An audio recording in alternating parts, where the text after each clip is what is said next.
Giovanni Gomes berhijrah ke Melaka United dari klub Brazil. Cavias secara pinjaman hingga hujung tahun ini, penyerang berusia 26 tahun itu sudah menjalani ujian perubatan dan akan diperkenalkan secara rasmi bersama seorang lagi pemain dari Brazil dalam masa terdekat. Kedua pemain itu menggantikan penyerang Montenegro Stefan Nikolic dan penyerang dari Brazil Alex Goncalves yang ditamatkan kontrak awal bulan ini. Selain itu, Melaka United juga difahamkan mahu menandatangani bekas pemain tengah Harimau Muda A Gary Steven Robert secara pinjaman dari Johor Darul Takzim 2. Masih dengan Melaka United, di sebalik pelbagai kontroversi dan kabar angin menyentuh status serta kedudukan jurulatih Zainal Abidin Hassan, akhirnya temui jawapan. Zainal dikekalkan selaku jurulatih Melaka United hingga penghujung musim 2021. Hal itu disahkan Ketua Pegawai Eksekutif ataupun CEO baru, Datuk Seri Justin Lim. Zainal, because we are in a halfway through the season. So after true analysis of the team and so forth, we have decided to maintain Zainal as our coach for now until the end of the season. Yeah, so we are maintaining Zainal. Dalam perkembangan yang sama, Ketua Pegawai Eksekutif terdahulu, Datuk Saiful Sapri, mengambil keputusan letak jawatan berkuat kuasa hari ini. You know, I believe when Datuk Saiful was there, he did his best, as CEO. And of course, because of the, where Melaka United is the position today, there is a lot of pressure from the fans and also, all our beloved fans would like to see some changes. So I think today he has made the very heavy heart decision that he would like to resign, and we as a new owner, we have accepted his resignation. Sementara status import baru Terengganu FC turut jadi tumpuan apabila mereka kehilangan pemain tengah Petrus Shitembi dan pertahanan Chris Hurt ekoran kecederaan. Ia menyaksikan skuad bimbingan Nafuzi Zain terpaksa menggunakan pemain import TFC 2 selain beraksi tanpa seorang pemain import dalam sesuatu perlawanan. Ketika ini, dua nama hangat diperkatakan mengisi salah satu slot tersebut, iaitu Lee Tak atau Sanja, dengan kedua-duanya merupakan bekas pemain TFC. Untuk menghadapi baki perlawanan dan menghadapi AFC ni, saya rasa coach memerlukan orang kata squad depth ataupun keseluruhan 5 kuartal import yang diberikan. Jadi itulah yang menyebabkan kita membuat keputusan bahawa kita perlu memastikan kita bermain dengan keseluruhan pemain import yang dibenarkanlah untuk kancah dengan Liga Super dan juga Piala AFC ni. Kalau tak ada arah, insya-Allah 2 orang. Kalau tak, mungkin seorang. Tengok macam mana. Tapi yang pasti calon ada yang pasti ada pertukaran. Cuma 2 atau seorang tu kita tengok macam mana, tengok dari segi cost and then deal kita lah macam mana. Okey, kalau 2 tu boleh lah saya bagi hint lah, sebab hari raya kan kita bermurah hati sikit ni. Satu tu baru dan satu lagi yang pernah bermain dengan Terengganu. Okey. So, kita leave it like that lalu lah. Dikabarkan PJ City cuba mendapatkan pinjaman 2 pemain Johor Darul Takzim JDT melibatkan Hazwan Bakri dan Gary Steven Robert. Rentetan dari keadaan semasa PJ City yang ketandusan penyerang utama ekoran Darren Lock masih berhadapan dengan kecederaan. Jurulatih PJ City Pimania bagaimanapun memilih untuk berahsia dengan perancangan mengambil 2 pemain tersebut dan menegaskan hanya akan membuat pengumuman rasmi sebaik kata putus diambil. Kita tidak boleh reveal sekarang, tapi saya rasa lagi 5-6 hari kita akan dapat tahu whether this player will be joining PJ City or not. And of course dalam keadaan sekarang ni sebagai jurulatih, saya rasa kalau kita ada pemain lagi 1-2 pemain untuk posisi nombor 9, bagus untuk PJ City. Kalau tidak dapat pun, saya rasa macam pemain yang ada sekarang macam Mahali, Darren akan datang balik another maybe 2 weeks. He will be coming in for the training session. And Mahali is there, Khairi Muhammad is there. Sambil itu Kogelis Oren also dekat situ. So kita boleh bagi pemain-pemain lain juga untuk peluang lah untuk bermain kesebelasan utama. Baik, kita bawakan King dan Queen bola sepak arena iaitu Fina Nasr dan juga King Zumi Queen kan? Azam. Yes. Akbar nak King juga. King Saya Studio Super Akbar. King. Super King. Baik, saya nak tanya dengan Fina dulu. Walaupun story Melaka itu Zul yang buat. Apa sebenarnya masalah Melaka ni Zul? Ni Zul pula. Apa sebenarnya masalah Melaka ni Fina? Boleh selesai problem ke kalau dia ambil 2 pemain import baru? Prestasi dah kat bawah. Sebelum ni dicandang coach yang problem.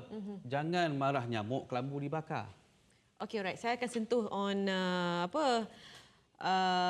plot twist yang berlaku pada hari ini. Wow. Okey, menarik. Sebabnya kita sedia maklum isu yang kita dengar dalam pasukan Melaka ni adalah melibatkan sama ada Zainal akan dikekalkan ataupun sebaliknya. Tetapi sebaliknya berlaku pada hari ini apabila difahamkan CEO Melaka sebelum ini Datuk Saiful Sapri umum letak jawatan. Dan berita tentang Zainal terus disahkan kekal bersama dengan Melaka United sehingga habis musim ni. So sebenarnya di situ adalah satu perkembangan yang mungkin boleh dikatakan tidak dijangka lah. Sebab kita faham kalau sebelum ni Melaka sering mengeluarkan kenyataan prestasi Zainal akan diambil kira selepas perlawanan tu, tapi sebaliknya berlakulah pada hari ini dan saya fikir itu adalah titik tolak kepada keperluan Melaka untuk mendapatkan pemain import yang lebih baik menggantikan 2 pemain import mereka dan mungkin Zul lebih jelas dengan situasi ini saya fikir kerana beliau sendiri mendapatkan reaksi daripada pihak pengurusan Melaka untuk bercakap tentang pemain import tadi kan tiba-tiba macam kita dapat tahu sebelum ni ada dah pemain daripada Brazil dan kali ni ambil 2 lagi pemain Brazil. Apa agaknya keistimewaan pemain dari Brazil ni dan juga kos yang mereka tampung untuk pemain Brazil ni boleh ke mampukah sebab kos ni kita tahu mesti tinggi kan. Okey, first kali saya juga terkejut dengan keputusan mereka mengekalkan Zainal selepas beliau dicandang untuk disingkirkan. Yang kedua berkenaan dengan pemain import baru, saya boleh katakan confirm seorang pemain daripada Brazil dah lepas medical check up dan akan menyertai pasukan sampai sesi latihan bermula di mana Giovanni Santos bercakap mengenai kredibiliti ataupun latar belakang pemain ini. Saya boleh katakan biasa-biasa je. Biasa-biasa je. Kelab yang boleh dikatakan bukan ternama dan tidak memiliki pencapaian yang hebat. Jadi berdasarkan rekod itu, saya menjangkakan lebih kurang dengan pemain import yang sebelum ini. Jadi buat apa ambil? Itu yang persoalan yang timbul ketika ini. Tetapi apa yang menariknya, pemain ini Melaka boleh syarat-syarat yang boleh ditetapkan di situ, option to buy selepas loan habis. Dan juga Giovanni Dos Santos juga dikenakan ataupun Melaka dikenakan loan fee daripada kelab daripada Brazil itu. Jadi persoalan kenapa ambil itu hanya pengurusan yang boleh jawab atas sebab apa. Mungkin ia sesuai dengan... Tak ada apa maklumat terbaru kenapa dia ambil main import yang sama level? Okey. Saya rasa ini berdasarkan pandangan saya. Saya melihat mereka mahu beri nafas baru pada pasukan. Mungkin mereka melihat atas faktor bajet. Tak boleh mengambil pemain yang mahal dan juga memiliki kredibiliti yang bagus. Jadi atas sebab itu 2 pemain ini diambil. Jadi mereka melihat lebih kepada kesesuaian taktikal ataupun pendekatan daripada Zainal bin Hassan. Cuma apa yang boleh saya persoalkan dekat sini, adakah kedua pemain tersebut adalah pilihan Coach Zainal ataupun pengurusan yang sebelum ni banyak dipelopori oleh Datuk Saiful sendirilah. So sekarang ni mungkin akan ada satu persoalan di situ, adakah ini pemain yang dimahukan oleh Zainal ataupun sebaliknya. Tapi kita tahu 2 pemain yang terdahulu memangnya gagal memenuhi keperluan Zainal di dalam membentuk kesebelasan terbaik beliau. Okey, kita nak bincang panjang pasal Melaka ni. Saya pun ada banyak saya nak tanya. Itulah kalau macam pemain tu bukan pilihan, mungkin akan ada satu lagi drama nanti kat Melaka. Tapi tak apa, kita tinggalkan sekejap. Rasa tak puas, okey tak apa. Kita tinggalkan ketidakpuasan hati saya itu sekejap. Kita pergi Terengganu pula boleh? Okey, Terengganu ni tadi Zul sebut dalam report Litak lah, Sanjar Shakmedov. Dua-dua ni bekas pemain TFC. Ini macam satu penyesalan ni Terengganu dulu lepaskan. Lepas tu sekarang nak ambil balik. Macam mana ni Zul?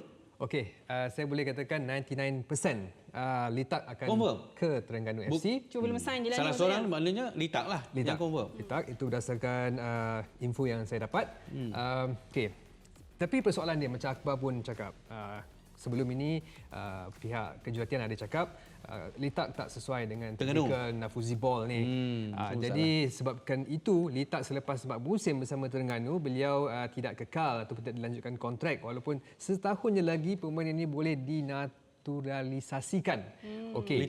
Litak. Tetapi saya difahamkan dia dipinjamkan daripada Pahang. Sebab kontrak dia 2 tahun dengan Pahang. 2 tahun dengan Pahang. Bermula pada awal tahun ini. Dan saya difahamkan atas sebab mungkin loan Pahang ke Terengganu itu faktor kewangan. Maksudnya di sini Pahang ada masalah duit. Nak korek banyak sangat Terengganu kau ni. banyak Sabar. dia banyak option loan tau. Saya rasa loan ke Terengganu tu mungkin tidak melibatkan jumlah yang tinggi, wang yang banyak. Maksudnya di sini mungkin Terengganu bayar 30%, Pahang bayar 70%. Option loan banyak. Boleh jadi 50-50, boleh jadi 70-30, boleh jadi 60-40. Jadi saya rasa di sini berdasarkan pengurus cakap mereka melihat faktor bajet dan sebagainya, saya rasa Pahang bayar lebih berbanding lah Terengganu. Jadi dah tak nak dah benda dah murah, ambil je lah. Benda dah murah. Macam jual bundle je. Kalau Zul kata 99% mungkin Litak yang berada dalam radar Terengganu, tetapi mungkin juga kita boleh pertimbang dengan kehadiran Sanjeev because Sanjeev ke Sanja? Sanja Shakmedov. Okey. Dia bagi nama Shaw. Okey. Sorry. Teruskan. Okey, kerana saya tahu apa yang saya tahu, Coach Nafuzi ni dia lebih suka dengan apa yang diberikan oleh Sanja.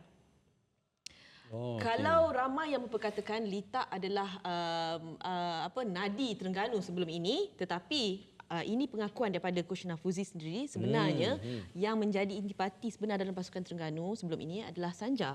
Saya tidak menafikan info yang Zul dapat, tetapi ini adalah pandangan peribadi saya lah berkenaan antara Litak dan juga Sanja. Tapi saya rasa tak akan menjadi kenyataan sebab Sanja saya difahamkan sekitar 18,000 USD. Litak 20,000 USD. Gaji lebih murah pemain lah. ini saya difahamkan. Okey. Ketika ini pasukan Terengganu mahu berjimat cemat.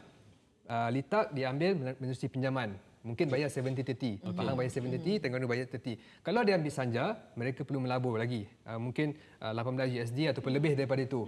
Jadi nampak agak sukar di situ. Tambah lagi mereka mahu menggantikan pemain pertahanan. Chris Hurt, pemain yang pernah beraksi bersama West Ham tak silap saya, dari Australia. Jadi mereka mengintai pemain daripada kuarta Asia melibatkan posisi pertahanan. Baik, tapi saya minat dengan apa yang Fina sebutkan tadi. Fuzi rasa tak sesuai kalau Litak. Sanja lebih okey. Kalau sebelum ni. Tapi kalau macam tu, maknanya bukan Nafuzi lah yang setuju juga untuk ambil mungkin ada mutual understanding melibatkan pemilihan pemain itu sendiri. Pengurusan tanpa persetujuan Nafuzi ke? Saya rasa setuju. Okey, kita tahu pasukan dipaksa setuju ke atau memang setuju? Setuju. Saya rasa setuju 100%. Mungkin pada ketika awal tahun, awal musim dia tidak berasa Litak sesuai dengan pendidikan taktikal dia. Tapi harus ingat tahun ini Terengganu bermain dalam Piala AFC dan mereka mengharungi 13 perlawanan tanpa ataupun kekurangan seorang pemain import disebabkan Petrus Shitembi mengalami ACL pada awal musim. Jadi mereka melihat mungkin Litak boleh mengisi kekosongan. Kalau tak boleh, mereka ada Terengganu 2. Boleh letakkan dalam Terengganu 2. Tapi kadang-kadang kita kalau keinginan kita memang nak pakai Ferrari, tapi kalau kita tak mampu, kita pakai Honda City pun dah okey. Jauh tu. Macam itulah. Jauh sangat tu. Kadang-kadang kita punya keinginan tu memang tinggi. Itulah. Okey, kita nak sentuh juga tentang pasukan PJ City. Mungkin Fina boleh terangkan dengan lebih sedikit tentang keperluan PJ City untuk mendapatkan pemain tambahan sebab ada pemain yang cedera dan sebagainya. Kita semua sedia maklum PJ City memangnya menggunakan 100% tenaga pemain tempatan dan itulah sesuatu yang istimewa untuk PJ City pada musim ni. Dan apa yang berlaku kepada mereka mungkin ada hiccup sikit apabila Darren Lock berhadapan dengan masalah kecederaan dan situasi ini amat memeningkan sehingga Pimaniam coach PJ City terpaksa menggunakan ataupun mengubah sesuatu yang baru kita lihat bila Mahali diletakkan sebagai individu yang penting di jentera serangan.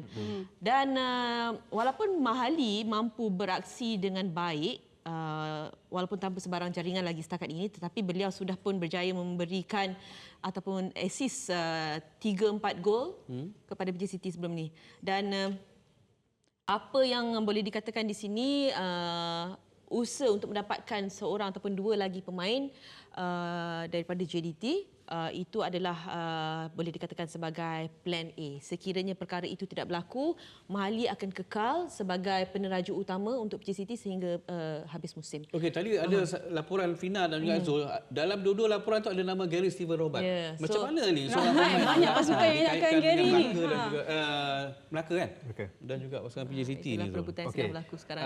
Pada 8 Mei 2021, Kronologi. JDT telah mengumumkan beberapa pemain mereka akan dipinjamkan ke 4 pasukan. UiTM FC, Sabah, Melaka dan Pahang. Tak ada pula nama PJ City, okey. Okey, dan berdasarkan itu saya melihat ada perbincangan untuk Melaka mendapatkan PJ City. Jadi Mendapatkan PJ City? mendapatkan Gary. Gary Steven Robert. okey. Dan kita melihat jentera tengah Melaka juga tidak baik pada awal musim ini, dan atas faktor itu saya mengatakan Gary ke Melaka. Tapi saya sebenarnya memang pengumuman itu berlaku sebelum ini, tetapi saya fikir jika perundingan itu mencapai satu kata putus yang lebih baik, saya yakin another plot twist akan berlaku seperti hari ini. Nak cakap boleh sempat mention ni plot twist Tak ni boleh nak sentiasa jangka. ada. Last minute boleh potong tangkona. Tu biasa berlaku. Dia akan apapun keputusan ataupun hal tuju itu akan ditentukan oleh pemain itu sendiri. Okey, ada apa-apa nak tambah mengenai apa tu perpindahan pemain ataupun pinjaman pemain lagi yang tapi- Zul nak kongsikan? Habis lagi. Kita boleh bagi kredit Boleh tambah lagi. Kita boleh bagi kredit sebenarnya kepada JDT 2. Sebab dia orang produce player-player ni pinjamkan kepada pasukan-pasukan besar, kemudian balik semula kepada JDT 2 dan boleh naik pangkat ke JDT. Ini satu plan jangka panjang yang saya rasa orang lain mungkin tak nampak. Pemain-pemain JDT 2 dipinjamkan untuk bermain banyak hours Dapat playing pengalaman. dan Untuk sebagainya. mencari pengalaman ataupun limpahan pemain itu sendiri. Ini satu Antara yang dua tu apa? sangat menarik perancangan daripada JDT 2. Ramai pemainnya menjadi rebutan. Ada pun cakap Zul macam ada Zul something sebenarnya nak nak tambah cakap lagi tak? ada beberapa pemain Tak ada. perbidang pemain. Betul. Seterusnya pemain JDT lah, kita teruskan dengan topik JDT, di mana saya difahamkan seperti yang saya katakan tadi, mereka dah mengumumkan daripada pengarah teknikal Alistair Edwards pemain-pemain yang akan dipinjamkan, di mana saya difahamkan Shazwan Andik.